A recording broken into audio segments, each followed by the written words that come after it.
नमस्कार, मी तांबुळे आकिफ राजा दस्तगीर, मोहम्मद पैगंबर क्रीडा आरोग्य शिक्षण प्रसारक मंडळ संचलित श्री एस मेत्रे उर्दू विद्यालय संस्था सचिव। सन 2013 पासून तालुका दक्षिण कुंभारी विडी कामगार वसाहत येथे श्री एस मेत्रे उर्दू विद्यालयाचं शैक्षणिक कार्य चालू आहे। सन 2013 पासून या शाळेच्या 100 मीटर परिसरामध्ये बेकायदेशीर अवैध धंदे हे बिनधास्तपणे सुरू आहेत। कित्येक वेळी आम्ही प्रशासनाला पत्रव्यवहार करून प्रशासनाने फक्त आम्हाला तात्पुरत्या स्वरूपाची कारवाई करून असेच धंदे बिनधास्तपणे आजतागत सुरू आहेत। तात्पुरत्या स्वरूपाची कारवाई केल्यानंतरनं परत शाळकरी विद्यार्थ्यांसाठी त्या परिसरात येण्या जाण्याकरता त्रास आहे। जास्त करून शाळेमध्ये मुलींचा समावेश आहे।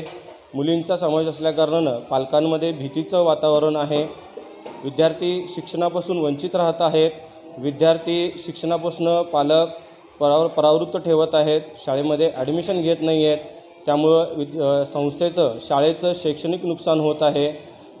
सन 2013 पासून ते सन 2016पर्यंत या वर्षामध्ये आम्ही प्रशासनाला कळवलं। सन 16 ते आणि सन 21पर्यंत प्रशासनाशी पत्रव्यवहार केला। पत्रव्यवहार केल्यानंतरनं ठराविक कालावधीकरिता धंदे बंद होऊन परत बिनधास्तपणे त्याच भागामध्ये छोट्याशा पत्रा शेडमध्ये आणि कोल्ड्रिंक शॉपच्या हाऊसच्या नावाखाली हे धंदे बिनधास्तपणे पोलिसांच्या सहकार्याने चालतात, असं माझं स्पष्ट मत आहे। 100 मीटर परिसरामध्ये व्यसनाधीन व्यक्तींचा वावर होताना दिसून येतो आणि हेच व्यसनाधीन व्यक्ती शाळेच्या परिसरामध्ये दारूंच्या बाटल्या टाकणं, येणाऱ्या जाणाऱ्या विद्यार्थ्यांना नाहक त्रास देणं आणि त्यांना भीती दाखवणं असे बेकायदेशीर कृत्य हे सर्रासपणे व्यसनाधीन व्यक्ती करत असतात। शाळेच्या कंपाऊंडमध्ये आल्यानंतर आम्ही त्याची देखरेख करू शकतो, परंतु शाळेच्या बाहेर गेल्यानंतर विद्यार्थ्यांच्या सुरक्षिततेचा प्रश्न निर्माण होतो। ही बाब अत्यंत गंभीर आहे आणि विद्यार्थी शिक्षणापासून वंचित ठेवणारी आहे असं मला वाटतं।